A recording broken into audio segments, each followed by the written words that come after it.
Frederick Walsh había presenciado 3 guerras y 17 conflictos planetarios. A sus 41 años, el excomandante de operaciones estratégicas lucía cicatrices más profundas que la línea irregular que cruzaba su mejilla izquierda o las marcas de quemaduras ocultas bajo su chaqueta desgastada. Había dedicado 22 años a tomar decisiones que movían flotas y determinaban el destino de las colonias. Hombres y mujeres habían seguido sus órdenes hacia el fuego. Algunos habían regresado, muchos no. Ahora retirado, vagaba por los sectores centrales como un barco sin rumbo. Su pensión militar le proporcionaba una comodidad de la que no podía disfrutar y un estatus que ya no deseaba. La urbanización de Europa parecía demasiado vacía. La suite de lujo de la Estación 1 de Marte estaba sumida en el silencio. Así que se fue trasladando de un lugar a otro, un extraño a la paz, buscando algo que no podía nombrar. Era jueves por la tarde cuando su transporte atracó en la estación fronteriza Casgel, un centro de nivel medio que flotaba en el cinturón entre las colonias interiores y los mundos fronterizos. La estación era antigua, construida durante la primera expansión, y sus pasillos mostraban dónde se escondían las estaciones más nuevas tras el ferrocarril polaco. Frederick había venido a entregar una donación benéfica, una caja de créditos destinada al sector educativo de la emisora. Su asesor financiero se lo había sugerido por motivos fiscales. Frederick había aceptado porque le daba un lugar a donde ir. La escuela de la estación ocupaba 3 módulos conectados cerca del barrio residencial. Los hijos de mineros, trabajadores del transporte, personal de estaciones y alguna que otra familia de la frontera asistían a clases en aulas que olían a aire reciclado y papel sintético. Frederick entró por la puerta principal vistiendo su atuendo habitual. Una chaqueta robusta con hombreras reforzadas, pantalones oscuros metidos dentro de unas botas desgastadas y un cinturón que aún conservaba las trabillas donde antes llevaba su arma de servicio. Su vestimenta destilaba el inconfundible aspecto de un hombre que había pasado años en barcos y estaciones, donde el estilo importaba menos que la funcionalidad, una estética fronteriza que algunos denominaban elegancia vaquera futurista. Le entregó la tarjeta de crédito a la funcionaria administrativa, una mujer de origen belga cansada que le dio las gracias con el agotamiento de alguien que ya había dado las gracias a 1000 donantes. Ella se ofreció a presentarle al director. Frederick declinó cortésmente. No quería ninguna ceremonia, ningún reconocimiento. Él solo quería irse. Pero al regresar por el pasillo, pasó frente a la puerta abierta de la cafetería y se detuvo. La habitación estaba llena de movimiento y ruido. Largas mesas de aluminio se extendían bajo letreros de neón parpadeantes que anunciaban el menú del día en 3 idiomas. Paloma cinturón estándar y escritura cátara. Estudiantes de diversas especies llenaban el espacio. Niños humanos sentados junto a pequeños verdianos de piel verde, cuyos ojos desproporcionadamente grandes parpadeaban lentamente. Los altos y delgados talrosianos, encorvados sobre sus bandejas, manejaban delicadamente los utensilios con sus largos dedos. Un par de adolescentes desaliñados, con la piel anaranjada salpicada de manchas más oscuras, reían a carcajadas cerca de los dispensadores de bebidas. Las bandejas robóticas se deslizaban entre las mesas, sus brazos mecánicos distribuyendo paquetes de nutrientes y comidas preparadas. Menús holográficos parpadeaban sobre la línea de servicio, mostrando imágenes de comida que lucía mejor de lo que sabía.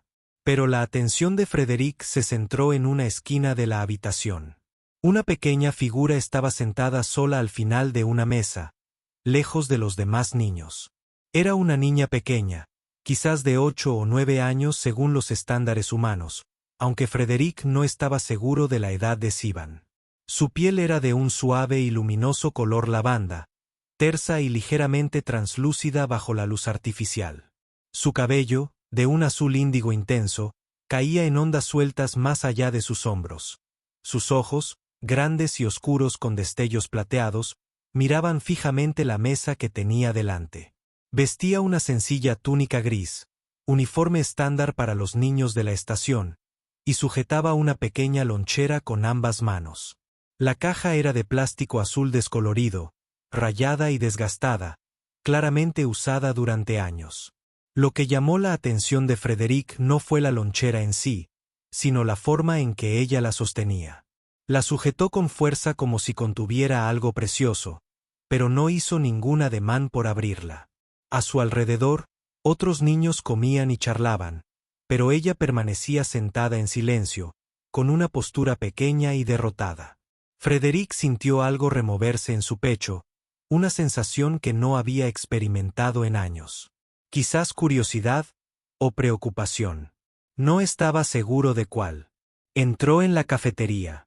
El ruido lo envolvió de inmediato, el traqueteo de las bandejas y la charla de voces jóvenes que rebotaban en las paredes metálicas. Algunos estudiantes le echaron una mirada, curiosos por aquel hombre alto con la chaqueta desgastada, pero la mayoría lo ignoró. Frederick se movió entre las mesas, sus botas resonando suavemente contra el suelo hasta que se detuvo a pocos metros de la chica. Ella no levantó la vista. Se aclaró la garganta. Disculpe. Su cabeza se levantó lentamente.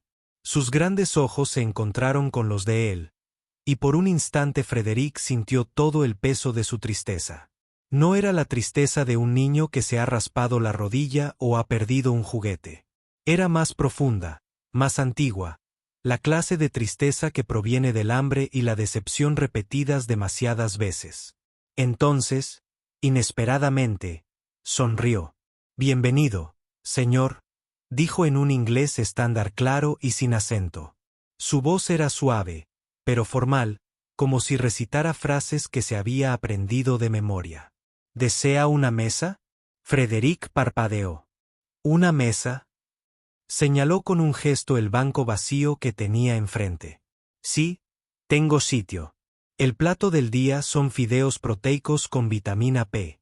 El postre es…» Hizo una pausa, mirando su fiambrera cerrada. Una sorpresa. Frederick se dio cuenta de lo que hacía.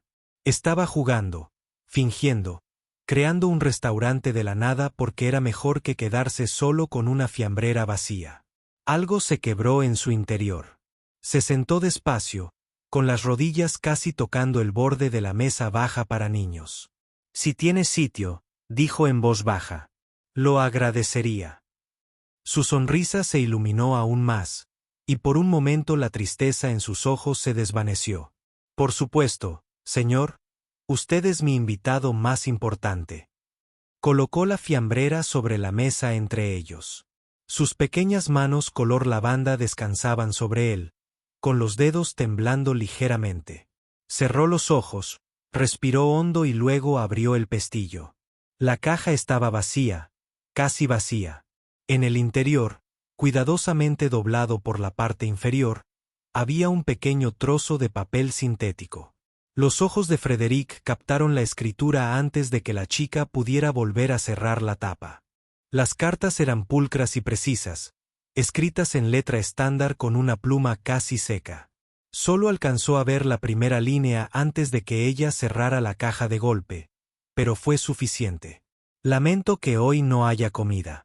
La chica lo miró, con una expresión cuidadosamente neutral, como desafiándolo a hacer algún comentario. «Enseguida le traigo su pedido», dijo, imitando el movimiento de escribir en una libreta invisible. «Por favor, tenga paciencia». A Frederick se le hizo un nudo en la garganta. Se obligó a asentir con la cabeza. «Tome su tiempo». Fingió marcharse, dando 3 pasos hacia un lado antes de regresar con exagerada formalidad. «Sus fideos, señor», dijo ella con gestos, colocando un plato frente a él. «Cuidado, están muy calientes». Cogió un tenedor invisible. «Gracias». La niña se sentó frente a él e hizo el gesto de comer, moviendo las manos en el aire como si estuviera sacando comida de un tazón. Masticaba despacio, con la mirada perdida. Frederick imitó su ejemplo, llevándose el tenedor a la boca, sin saborear nada, masticando aire. A su alrededor, la cafetería seguía haciendo ruido. Los estudiantes reían, las bandejas tintineaban. Un muchacho de Dredd derramó su bebida y maldijo en su lengua materna. Pero en su mesa reinaba un silencio denso, interrumpido únicamente por el sonido de bocados imaginarios. Frédéric no recordaba la última vez que había sentido ese tipo de dolor. Había visto morir a soldados. Había ordenado huelgas que arrasaron edificios. Había firmado documentos que rescindían contratos y redistribuían recursos. Pero sentado frente a esa pequeña niña alienígena, observándola fingir que comía comida que no existía, sintió algo que no había sentido desde los primeros días de su servicio: impotencia. Finalmente, dejó sobre la mesa su tenedor invisible. ¿Cómo te llamas? Ella alzó la vista sorprendida. Nila. Nila, repitió. El nombre le sonó ligero en la lengua. Musical. Soy Frédéric. Señor Frédéric. Solo Frédéric. Ella lo estudió con atención, sus ojos plateados escrutando su rostro. ¿Eres soldado? Era. ¿Luchaste en las guerras? Sí. ¿Ganaste? Federico vaciló. La pregunta era inocente, pero la respuesta era complicada. Había ganado batallas. Había perdido hombres. Al final, se firmaron tratados, se redibujaron fronteras, pero nadie ganó realmente. Algunos de ellos, dijo finalmente. Nila asintió como si aquello tuviera sentido. Mi madre dice que los soldados son valientes. Tu madre es amable. También afirma que la valentía no siempre significa luchar. A veces significa levantarse cuando uno quiere sentarse. Frédéric sintió que la palabra se posaba sobre él como un peso. Tu madre parece sabia. La expresión de Nila se suavizó. Ella es. Ella trabaja muy duro. Su mirada volvió a posarse en la lonchera. Ella lo intenta. Frédéric siguió su mirada. Nila, dijo con cautela. ¿Vienes aquí todos los días? Sí, excepto cuando la estación tiene problemas de suministro eléctrico. Entonces la escuela cierra. ¿Y siempre lo haces? Hizo un gesto hacia la lonchera. Los dedos de Nila se aferraron con fuerza a la caja. Por un momento pensó que iba a llorar, pero en vez de eso, ella enderezó los hombros y levantó la barbilla. Mi restaurante es muy popular, dijo con firmeza. Tengo muchos clientes. Frédéric asintió. No insistió más. Ahora lo entendía. Ese era su escudo, su forma de sobrevivir. Si fingía con suficiente ahínco, el hambre se volvía soportable. Si sonreía con suficiente brillo, nadie notaría su vergüenza. Sonó la campana, un agudo tono electrónico que señalaba el final del periodo de comida. Los estudiantes se levantaron de sus mesas, llevando bandejas hacia los contenedores de reciclaje. Nila cerró su lonchera con cuidado y se puso de pie. ¿Volverás?, preguntó. Frédéric miró su pequeño rostro lleno de esperanza y sintió que algo se movía en su pecho. Había pasado años evitando compromisos, evitando relaciones. Se había dejado llevar porque permanecer en un solo lugar significaba enfrentarse al vacío que llevaba dentro. Pero esta niña, con su lonchera vacía y su restaurante imaginario, había logrado superar sus defensas sin siquiera intentarlo. Sí, dijo. Volveré. Su sonrisa era como la luz del sol. Bien. Mañana tendré un menú mejor. Se alejó, con la lonchera colgando a su lado, su piel color lavanda reflejando la luz fluorescente. Frédéric se quedó sentado solo a la mesa mucho después de que los otros niños se hubieran ido, mirando fijamente el lugar donde ella había estado. Por primera vez en años, había hecho una promesa que no tenía nada que ver con el deber ni con la obligación. Había hecho una promesa porque quería cumplirla, y el peso del hambre de aquella niña se cernía sobre él como una acusación que no podía ignorar. A la mañana siguiente, Frédéric estaba de pie en el sector del mercado de la estación fronteriza Casguel, sosteniendo una pequeña lonchera en sus manos. Lo había comprado a un vendedor cerca del muelle. Era un contenedor azul brillante con un mecanismo de cierre sencillo y un interior aislado. No era caro, pero era robusto y limpio, un marcado contraste con la caja descolorida y rayada de Nila. Lo había llenado con cuidado. Una barrita proteica elaborada con cereales reales, no con pasta sintética. Una bolsa sellada de puré de frutas. Un pequeño cuadrado de chocolate envuelto en papel de aluminio. No era extravagante, pero era comida de verdad, de la que tenía peso y sustancia. Frédéric caminaba por los pasillos de la estación con la lonchera bajo el brazo.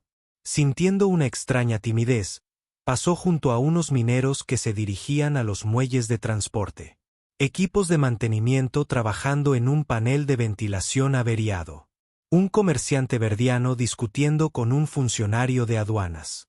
Nadie le prestó atención, pero se sintió expuesto, como si llevar la lonchera revelara algo sobre el que no estaba listo para compartir.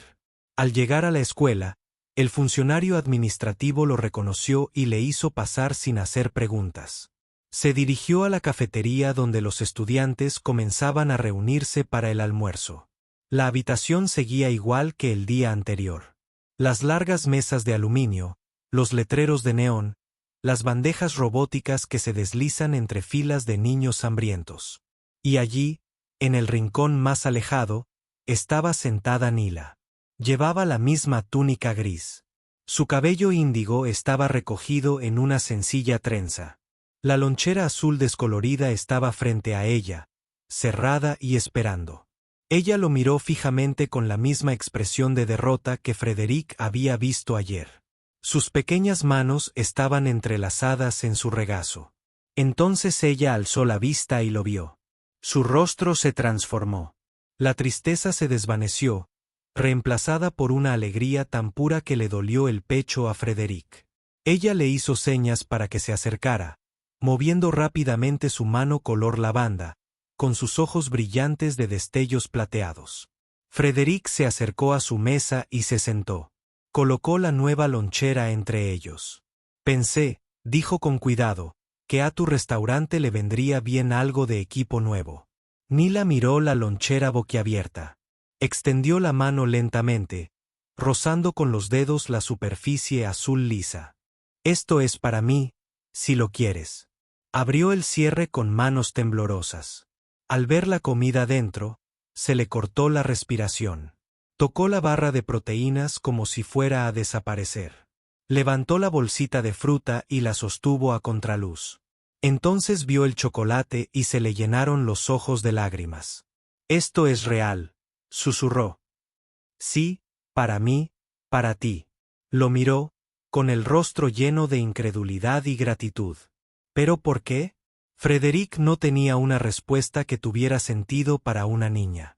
No podía explicarle el vacío que lo había impulsado a recorrer la galaxia, ni cómo su soledad se había adentrado en la suya. No podía decirle que verla fingir que comía había roto algo dentro de él que creía ya destruido. Así que simplemente dijo, porque te lo mereces. Nila parpadeó rápidamente, luchando contra las lágrimas. Entonces, sin previo aviso, se puso de pie y separó la comida. Dividió la comida en porciones. Tomó la mitad de la barra de proteínas y llamó a un niño verdiano cercano. Hoy tenemos un plato especial. El niño se acercó con cautela.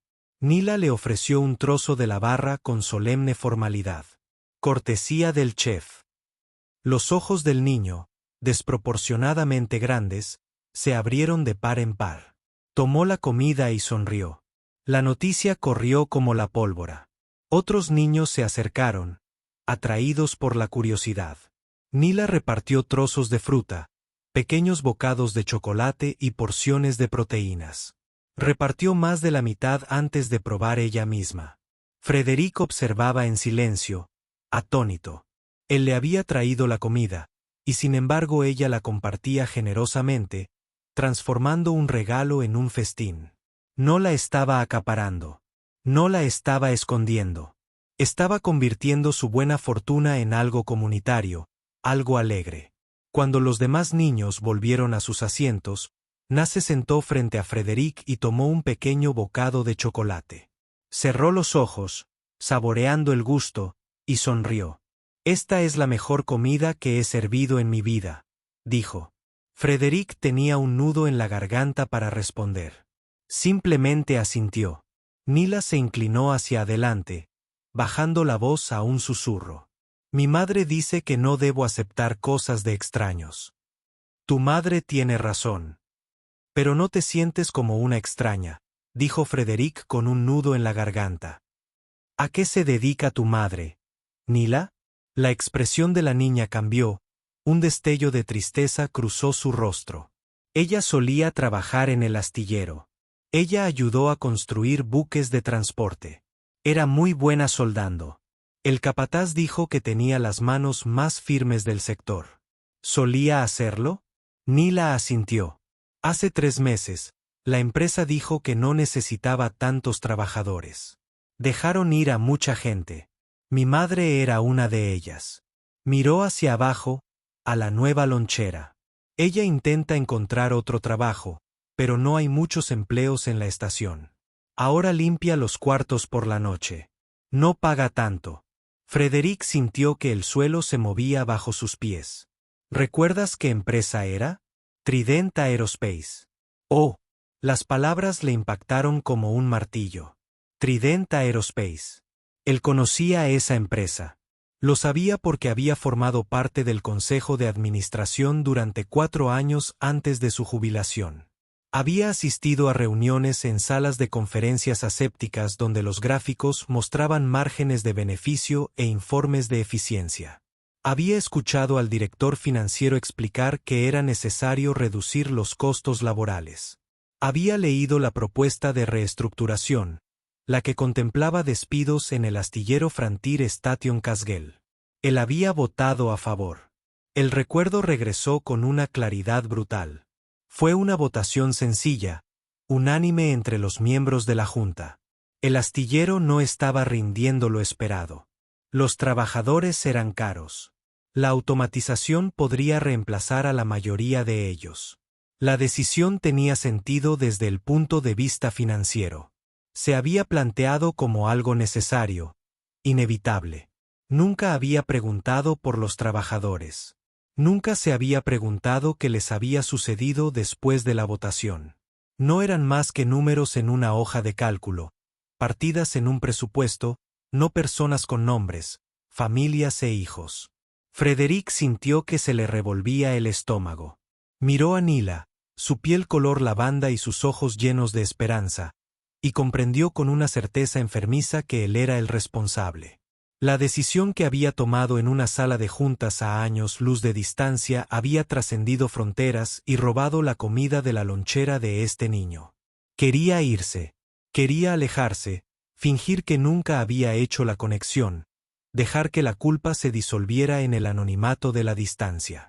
Pero Nila lo miraba con confianza, con gratitud, con esa clase de fe que los niños dan libremente a quienes les muestran bondad. Tu madre debe de ser muy fuerte, dijo en voz baja. Nila asintió. Sí, lo es. Me dice que siga dibujando y que siga sonriendo.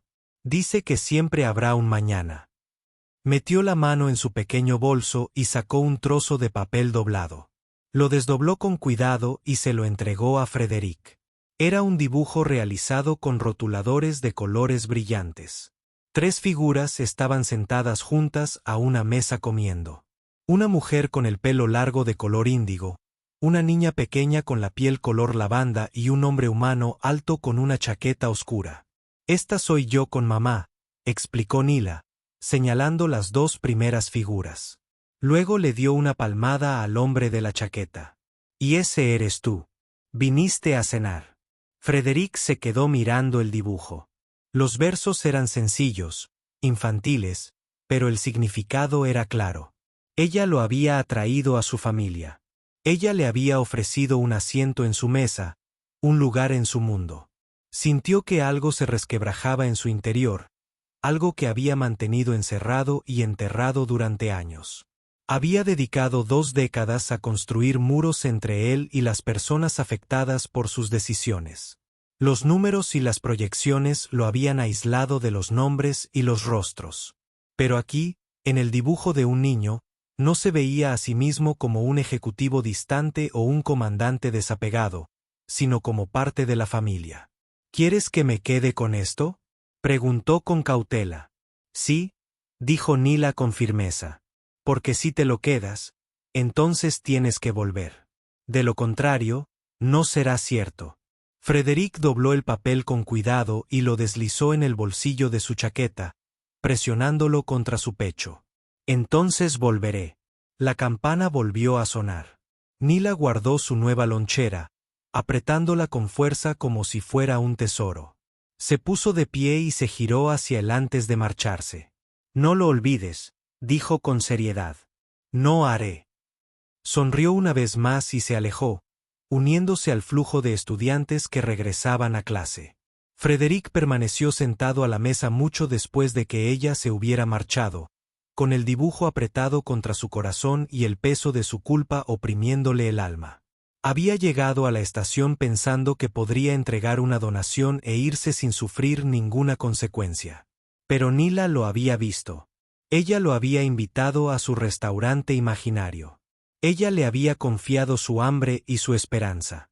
Y ahora cargaba con el insoportable conocimiento de que el sufrimiento del que había sido testigo era sufrimiento que él mismo había causado. Por primera vez en años, Frederick Walsh no sabía qué hacer a continuación, pero sabía que no podía marcharse. Frederick pasó los 2 días siguientes buscando la casa de Nila. La zona residencial de la estación era un laberinto de pasillos estrechos y viviendas apiladas, cada una apenas lo suficientemente grande para una sola familia. Preguntó discretamente en las oficinas administrativas, habló con los trabajadores de mantenimiento, y finalmente, sobornó a un supervisor de muelles con una botella de whisky europeo para acceder a los archivos del personal. Residencia Tora Kes, módulo 7, unidad 43. El nombre no le decía nada, pero la dirección sí. El módulo 7 era una de las secciones más antiguas de la estación, construida durante la primera expansión y nunca completamente actualizada. Las paredes presentaban manchas de óxido donde la humedad se había filtrado a través del casco. El aire olía ligeramente a moho y ozono. Los paneles de iluminación parpadeaban intermitentemente, proyectando sombras irregulares a lo largo del pasillo. Frederick subió por la estrecha escalera hasta el 4.º piso y se detuvo frente al apartamento 43. La puerta era de metal abollado, con la pintura desconchada y descolorida. Un pequeño cartel escrito a mano y pegado con cinta adhesiva al marco decía, con letras cuidadosas. Levantó la mano para llamar, pero luego dudó. ¿Qué iba a decir? Que él los había localizado, que quería ayudar, que era responsable de su sufrimiento. Antes de que pudiera decidir, la puerta se abrió. Una mujer estaba de pie en la puerta. Su piel color lavanda era un tono más oscura que la de Nila, y su cabello índigo tenía reflejos plateados. Era alta para ser una Sivan, casi le llegaba al hombro a Frederick, pero delgada de una manera que sugería no genética, sino hambre.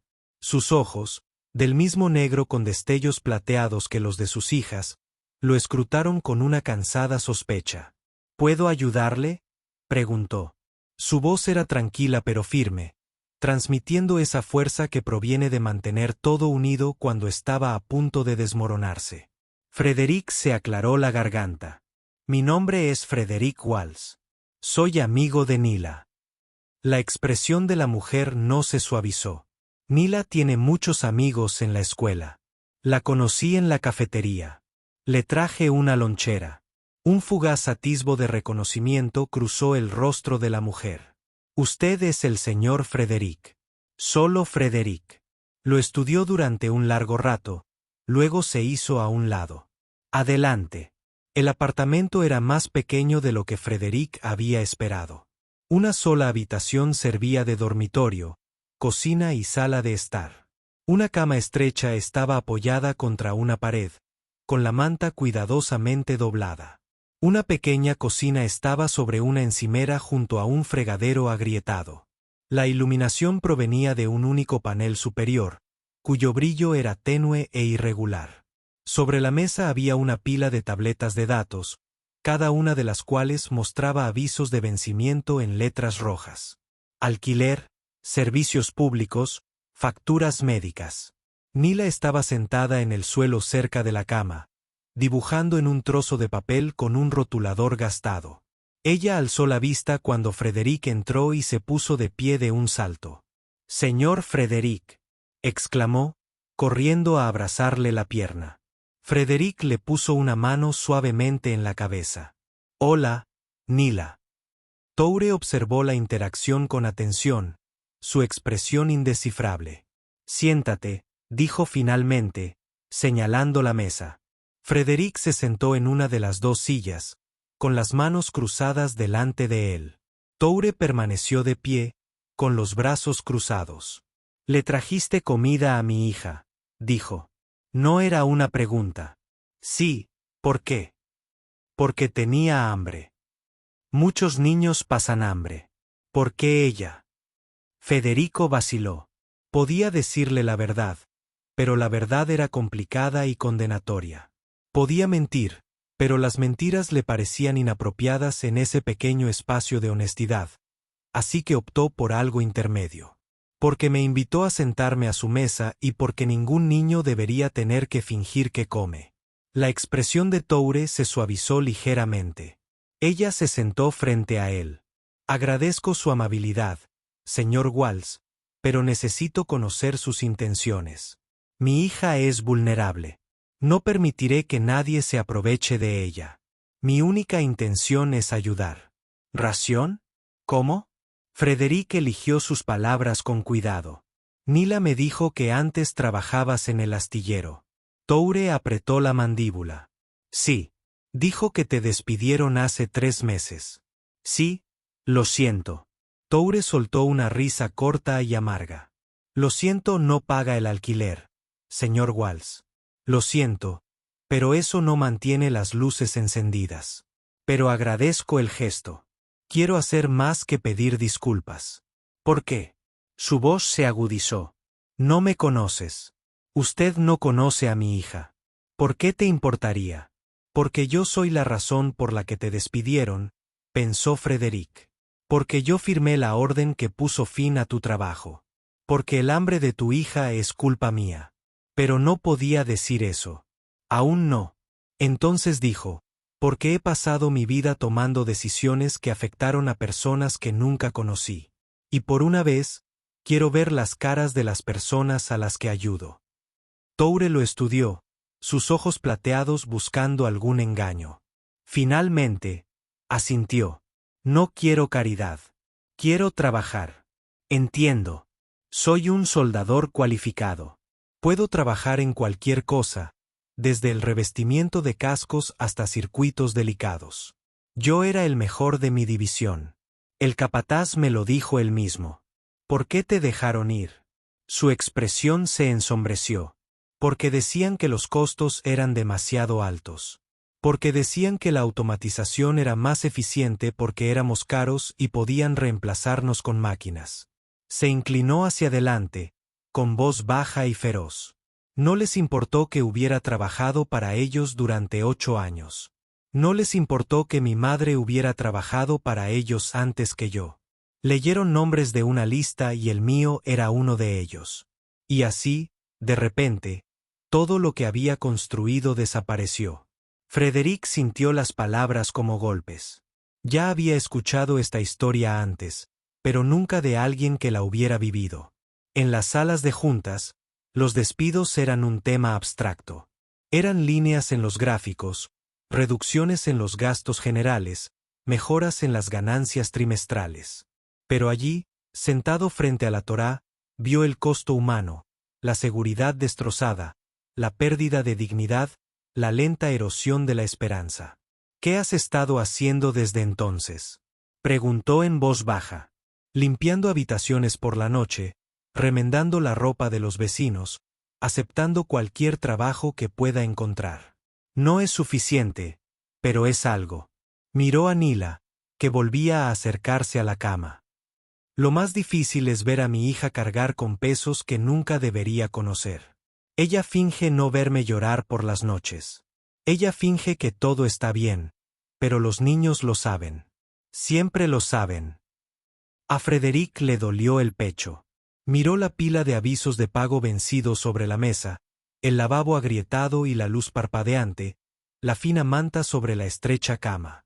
Pensó en su finca en Europa, en su lujosa suite en Marte, en los créditos acumulados en cuentas que rara vez tocaba. Tenía más dinero del que podría gastar en 10 vidas. Sin embargo, nunca había pensado en la gente que no tenía nada. Quiero ayudar, repitió. La expresión de Toure se endureció. La ayuda tiene condiciones. Ayudar implica que la gente te mire diferente. Quería que mi hija creyera que su madre era fuerte, no quebrada. Eres fuerte, dijo Frederick. Sobrevivir a esto es fortaleza. Proteger a tu hija es fortaleza. Pero la fortaleza no significa rechazar la ayuda. Toure guardó silencio un largo rato. Luego habló, en un susurro apenas audible. ¿Qué ofreces? Frederick tomó una decisión. ¿Un trabajo?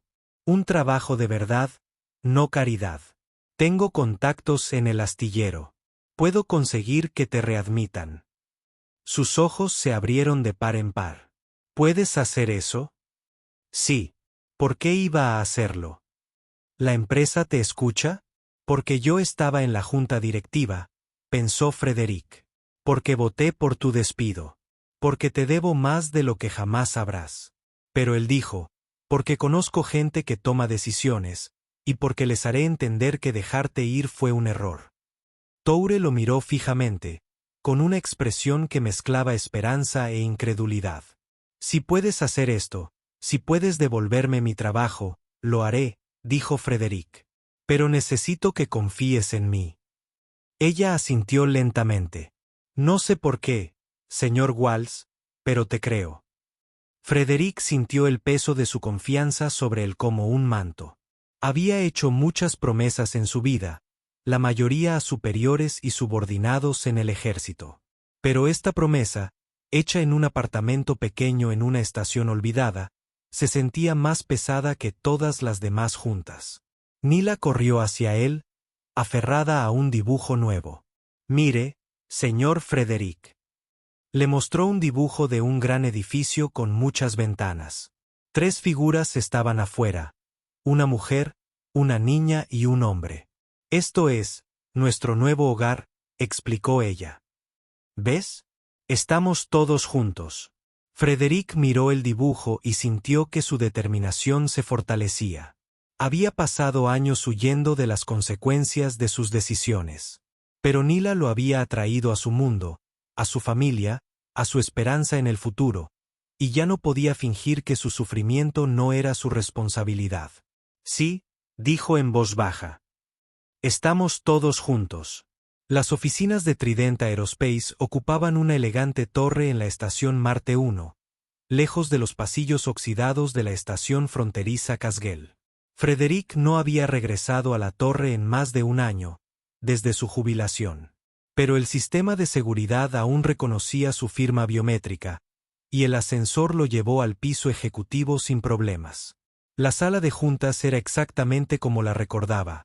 Una larga mesa de cristal rodeada de sillas de respaldo alto, ventanales que daban a la superficie marciana y pantallas que mostraban cotizaciones bursátiles e informes de producción. 6 directores estaban sentados alrededor de la mesa, sus expresiones pasando de la sorpresa a la confusión cuando Frederick entró. Señor Walls, dijo el director financiero, incorporándose a medias de su asiento. No te esperábamos. Siéntate, Armón, dijo Frederick. Su voz tenía el tono autoritario que había usado en el ejército, ese que no dejaba lugar a dudas. Esto no tardará mucho. Los directores intercambiaron miradas. Frederick no esperó permiso. Se situó a la cabecera de la mesa y habló con la fría precisión de un hombre que había pasado años impartiendo informes que determinaban el destino de miles de personas. Hace 3 meses, esta junta aprobó un plan de reestructuración para el astillero Casgel de Frontier Station. El plan contemplaba el despido del 63% de la plantilla, justificándolo con la reducción de costes y el aumento de la automatización. Lo correcto, dijo Armón con cautela. El plan se ha implementado con éxito. Los beneficios en ese sector han aumentado un 12%.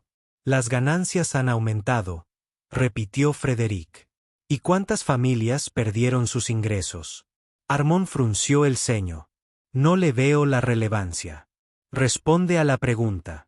El director financiero echó un vistazo a su tableta. Aproximadamente 240 trabajadores fueron despedidos. 240 personas, dijo Frederick. 240 familias que dependían de esos empleos.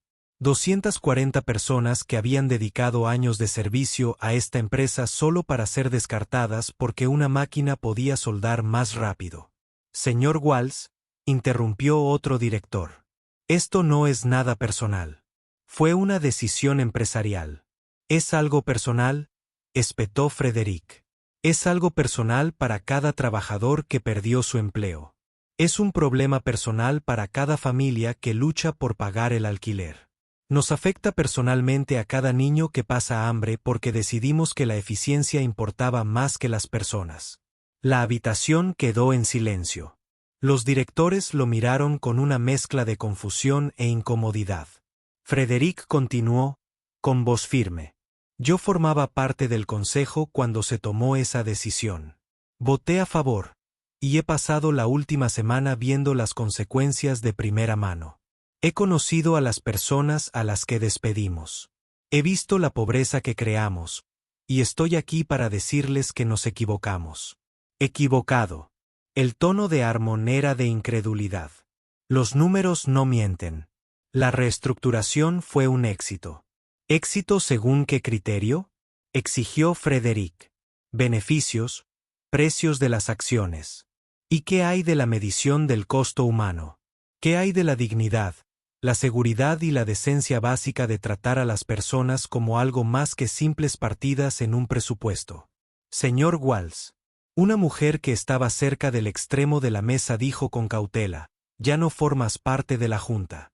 No tienes ninguna autoridad aquí. No estoy pidiendo autoridad, dijo Frederick. Pido que se rindan cuentas. Le pido a esta junta que reconozca que las personas que despedimos no eran solo números. Eran soldadores, ingenieros, técnicos, personas que construyeron los barcos que enriquecieron a esta empresa. Merecían algo mejor. Armón se recostó en su silla, con expresión escéptica. ¿Qué propone exactamente? Propongo que reincorporemos a los trabajadores que despedimos. No a todos. La automatización es irreversible. Pero a aquellos que fueron despedidos sin justa causa, a quienes demostraron su valía, se les deberían ofrecer nuevos puestos. Y propongo que creemos un fondo para apoyar a los trabajadores durante las transiciones, para que los despidos no signifiquen la indigencia. Eso costaría millones, protestó otro director. Ganamos millones con esos despidos, replicó Frederick. Podemos permitirnos invertir parte de ese dinero en las personas que hicieron de esta empresa lo que es. El director financiero negó con la cabeza. Los inversores jamás aprobarán esto. Los accionistas esperan rentabilidad, no programas de caridad. Entonces dígales a los inversores que estamos invirtiendo en las personas. Frederick dijo, dígales que nos negamos a lucrar a costa de la dignidad, y si no pueden entender eso, entonces no son el tipo de inversores que necesitamos.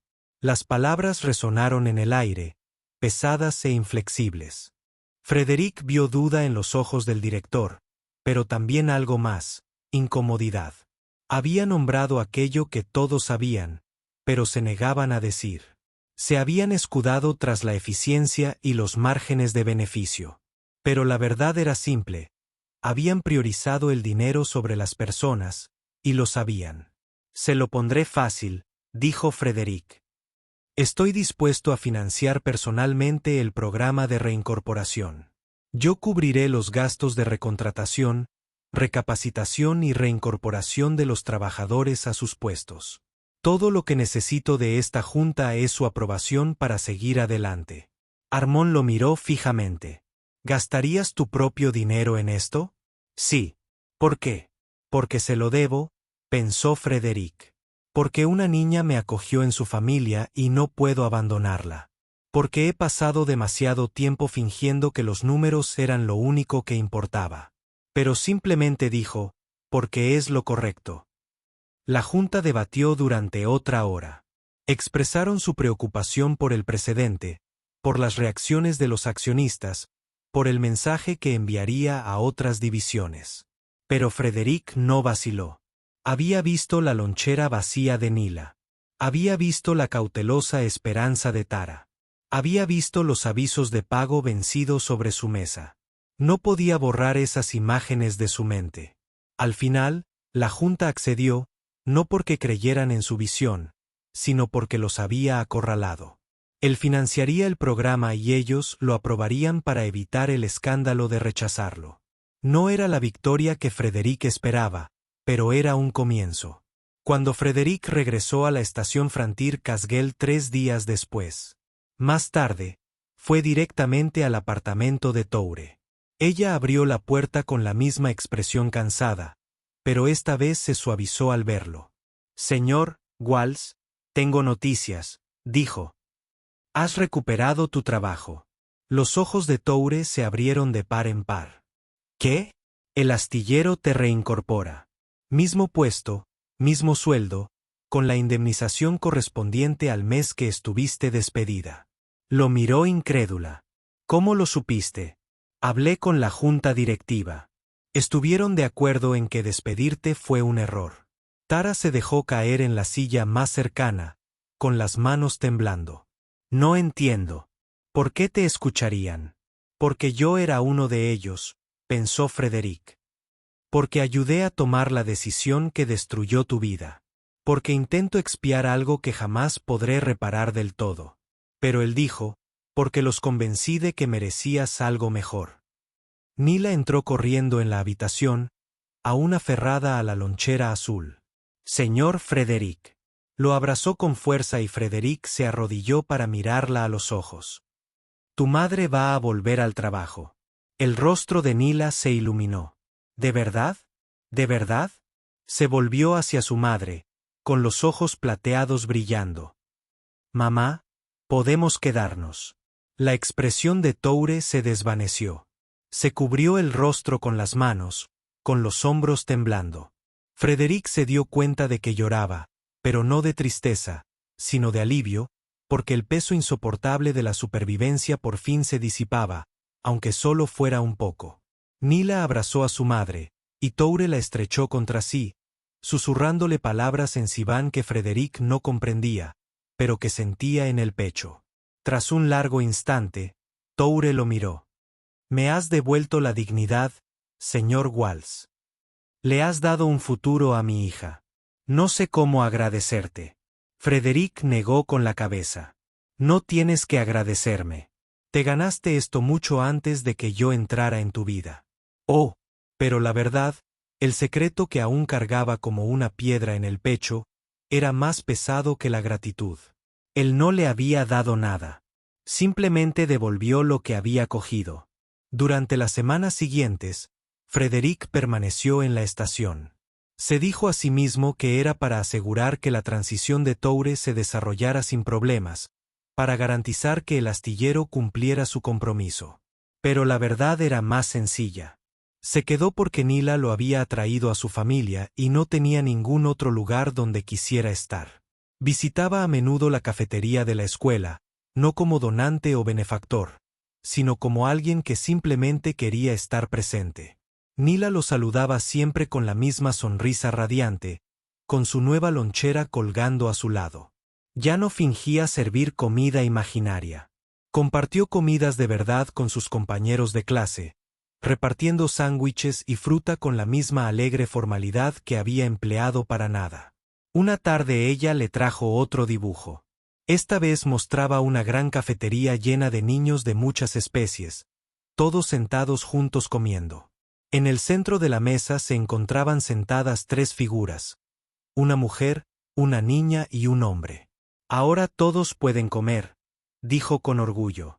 Frederick estudió el dibujo, sintiendo algo desconocido agitarse en su pecho. No era orgullo. No fue satisfacción. Era algo más simple y profundo. Pertenencia. «Sí», dijo en voz baja. «Todos comen». Pero Federico no se detuvo ahí. No pudo. Ver la alegría de Nila había despertado algo en él, algo que se negaba a ser silenciado. Si un niño hubiera tenido hambre, ¿cuántos más habría? Si una familia ya estaba pasando apuros, ¿cuántas más vivían en el mismo silencio? Regresó a la administración escolar y solicitó datos. ¿Cuántos estudiantes cumplían los requisitos para recibir comidas gratuitas? ¿Cuántas familias dependían de los programas de asistencia social de la estación? ¿Cuántos niños volvieron a casa y encontraron despensas vacías? Las cifras lo dejaron atónito. El 37% de los niños de la emisora vivían por debajo del umbral de la pobreza. Muchos dependían de una sola comida diaria proporcionada por la escuela. Cuando cerraron la escuela, pasaron hambre. Frédéric tomó una decisión. Se puso en contacto con el consejo de la emisora y propuso un programa de comidas gratuitas para todos los niños matriculados en el sistema de escuelas públicas, financiado mediante una combinación de donaciones privadas y patrocinio corporativo. Él aportaría el capital inicial. La estación se encargaría de la distribución. Ningún niño sería rechazado. Ningún niño pasaría hambre. El consejo vaciló. Alegaron problemas presupuestarios, dificultades logísticas y la dificultad de la implementación. Pero Frédéric insistió. Les recordó que los niños no son partidas presupuestarias.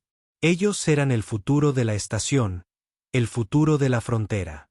Si el ayuntamiento no podía invertir en eso, entonces ¿qué sentido tenía gobernar? Aceptaron a regañadientes. El programa se puso en marcha 2 meses después. Se llamaba Iniciativa Infantil Casguel y proporcionaba 3 comidas al día a cada estudiante, independientemente de los ingresos de su familia. La cafetería se amplió, añadiendo líneas de autoservicio y asistencia robótica. Los vendedores locales donaron alimentos. Las familias se ofrecieron como voluntarias para ayudar con la preparación y la distribución. Nila se convirtió en la cara no oficial del programa. Ella ayudaba a servir las comidas, saludaba a los estudiantes con su brillante sonrisa y les contaba a todos los que quisieran escuchar sobre el señor Frédéric y la lonchera que él le había regalado. Frédéric observaba desde los márgenes, incómodo con la atención, pero incapaz de negar la satisfacción de ver a los niños comer sin vergüenza. Había dedicado su carrera a comandar flotas y a votar presupuestos. Pero este simple acto de alimentar a los niños le parecía más significativo que cualquier batalla que hubiera ganado. Una noche, Tara lo invitó a cenar a su apartamento. El espacio seguía siendo pequeño, seguía siendo estrecho, pero se sentía diferente. Las luces ya no parpadeaban. El lavabo había sido reparado. La pila de avisos de pago atrasados había desaparecido, sustituida por un pequeño jarrón de flores sintéticas que Nila había elegido en el mercado de la estación. Comieron juntos en la mesa pequeña, Toure, Nila y Frédéric. La comida fue sencilla. Guiso de proteínas y pan fresco del mercado, pero tenía mejor sabor que cualquier cosa que Frédéric hubiera comido en años. Nila habló de su día, de sus amigos del colegio, del nuevo dibujo que estaba haciendo. Tara escuchaba con paciente diversión, corrigiendo de vez en cuando los adornos exagerados de su hija.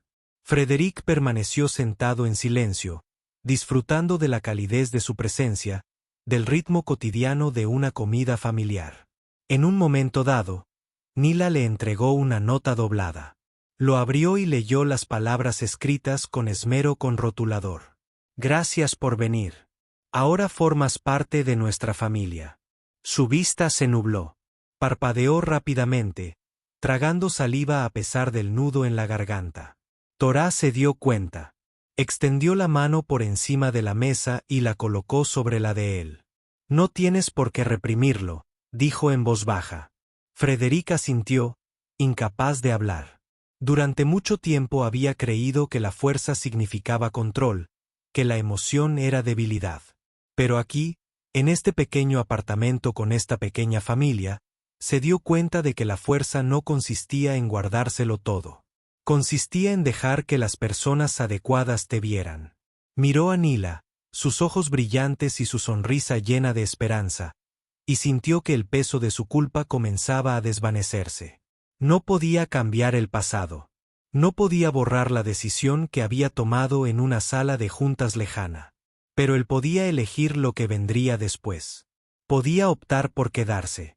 Podía elegir estar presente. Podía elegir amar a esta pequeña y feroz familia que le había hecho un lugar. No voy a ninguna parte, dijo finalmente. Nila sonrió. Bien, porque mañana vamos a hacer galletas. Tara sonrió, y por primera vez desde que la conoció, el cansancio en sus ojos se desvaneció. Puedes quedarte todo el tiempo que quieras, Frederick. Él asintió. Me gustaría eso. 6 meses después, Dean vio que la estación Frontier Casgel tenía un aspecto diferente. La cafetería rebosaba de vida. Niños de todas las especies se reunían para comidas que ya no conllevaban vergüenza. El astillero vibraba con una energía renovada, y los trabajadores volvían a puestos que creían perdidos para siempre. Y en un pequeño apartamento del módulo 7, una mujer civil y su hija vivían con un poco más de seguridad, un poco más de esperanza, y un soldado que finalmente había encontrado algo por lo que valía la pena quedarse. Frederick Walsh ya no estaba a la deriva. Él tenía un lugar, tenía un propósito, y tenía una familia. No unidos por la sangre ni la especie, sino por algo más fuerte, la decisión de presentarse día tras día y el coraje de preocuparse por los demás. Una tarde, él estaba de pie en la cafetería, observando a Nila servir la comida a sus compañeros de clase. Ahora se movía con seguridad, su piel lavanda resplandecía bajo las luces de neón, su cabello índigo estaba recogido en una pulcra trenza. Ella ya no jugaba en el restaurante.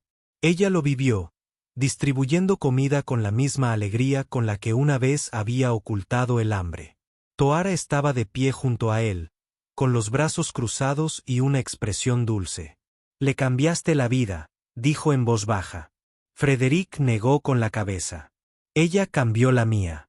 Tora lo miró, sus ojos con destellos plateados escrutando su rostro. ¿Te arrepientes de haberte quedado aquí, dejando atrás la vida que tenías antes? Frederick pensó en las propiedades que había abandonado, en las suites de lujo de las que se había alejado, en la vida de comodidad y aislamiento que había cambiado por esto.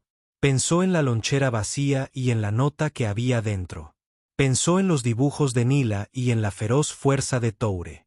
Pensó en el simple placer de sentarse a una mesa pequeña, comer estofado de proteínas y sentirse parte de ese lugar. No, dijo. No me arrepiento. Tora sonrió. Bien, porque Nila ya te ha involucrado en 3 imágenes más. Ahora estás atrapado con nosotros. Frederick se rió, sorprendido por el sonido. No recordaba la última vez que había reído sin amargura, sin el peso de la culpa que lo oprimía. Pero allí, de pie junto a Torá, viendo a Nila entregar una bandeja a un tímido niño verdiano, sintió algo que no había sentido en años. Ligereza. Puedo vivir con eso, dijo. Esa noche, los 3 se sentaron juntos a la mesita del apartamento, cenando y hablando de cosas triviales. Nila le mostró a Frederick su último dibujo, una casa en una colina con 3 ventanas y un jardín. Tara contó, con orgullo, la historia de una soldadura difícil que había realizado en el astillero.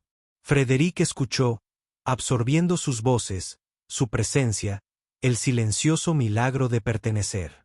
Cuando Nila bostezó y se metió en la cama, Frederick se levantó para irse. Pero Tara lo detuvo. Quédate, dijo, solo un ratito. Él volvió a sentarse y hablaron en voz baja mientras Nila se dormía. Hablaron de la estación, del futuro, de las pequeñas victorias y las silenciosas luchas que conformaban sus vidas. Y cuando la conversación se fue apagando, se quedaron en un cómodo silencio. 2 personas que habían encontrado algo inesperado el uno en el otro. No romance, sino compañerismo, no pasión, sino confianza. Gracias, dijo Toure finalmente. ¿Por qué? Por vernos. Por no marcharse. Frederick la miró con cansancio. Pero su rostro reflejaba esperanza y sintió como los últimos vestigios de su culpa comenzaban a desvanecerse. No podía cambiar el pasado, pero podía honrarlo eligiendo mejor en el presente. «Gracias por dejarme quedar», dijo.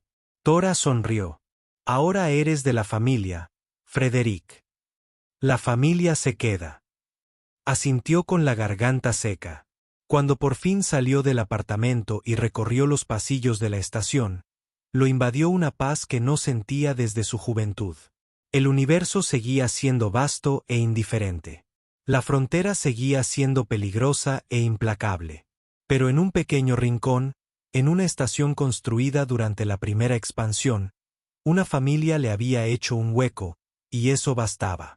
La historia de Frederick Walsh comenzó con un encuentro fortuito en la modesta cafetería de una escuela en la estación fronteriza Casgel. Pero lo que sucedió después superó con creces sus expectativas.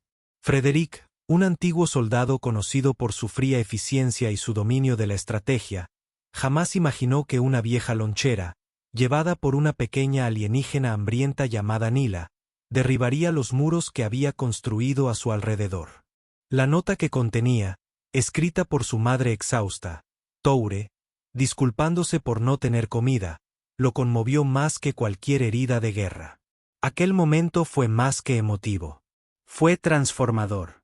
A partir de ese día, la vida de Frederick tomó un rumbo que desafió todo aquello que creía valorar. Regresó a la escuela no por obligación, sino porque la sonrisa y la valentía de Nila despertaron algo que creía perdido, su humanidad. Lo que comenzó como un simple gesto de proporcionar alimento se convirtió en un vínculo con Nila y Toure. Un vínculo arraigado no en la riqueza ni el poder, sino en la sinceridad. Frederick comprendió que la verdadera riqueza no reside en propiedades ni créditos, sino en la confianza de una niña que lo invitó a sentarse a su mesa de la nada. Cuando la verdad sobre Toure salió a la luz, sus años de lealtad como trabajadora desechados sin miramientos, su lucha por sobrevivir tras ser descartada por el mismo sistema que Frederick ayudó a construir, se enfrentó a la contradicción más profunda de su vida. Había sido el artífice de decisiones, pero ciego ante las personas a las que esas decisiones destruían. En el momento en que asumió esa verdad, la redención se hizo posible. Frederick no huyó de la responsabilidad. La afrontó directamente. Decidió no solo devolverle a Toure su dignidad con un trabajo justo, sino transformar la cultura misma de la responsabilidad corporativa, demostrando que las empresas pueden y deben servir a la humanidad. Y a partir de ahí, algo aún mayor. Creció.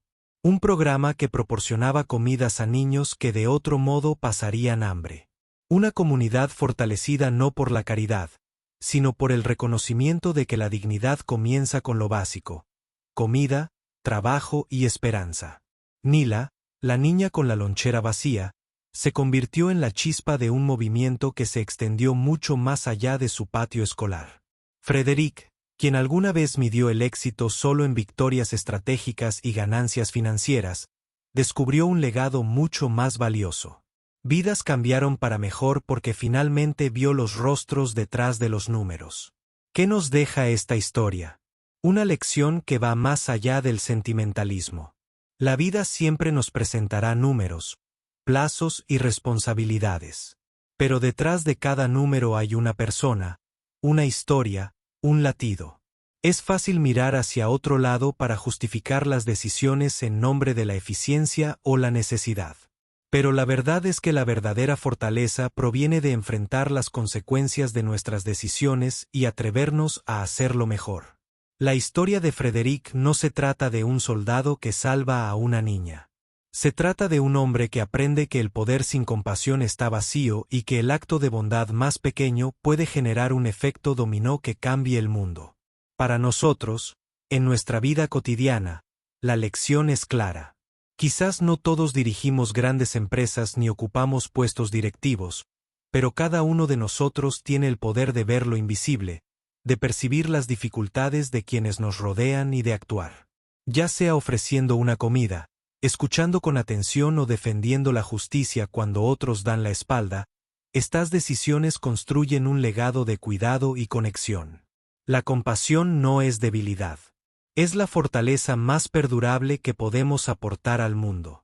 Si Frederick pudo transformarse con una lonchera vacía, quizás nosotros también podamos conmovernos ante las necesidades silenciosas que tenemos justo delante.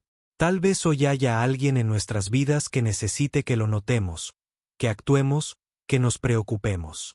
La verdadera riqueza no se mide en créditos ni en poder. Se mide en presencia, amor y la valentía de priorizar a las personas sobre las ganancias. Y como aprendió Frederick, cuando un niño susurra, «Volverás mañana, ¿verdad?», y respondes, «No me voy a ninguna parte», es entonces cuando sabes que has encontrado algo por lo que vale la pena quedarse.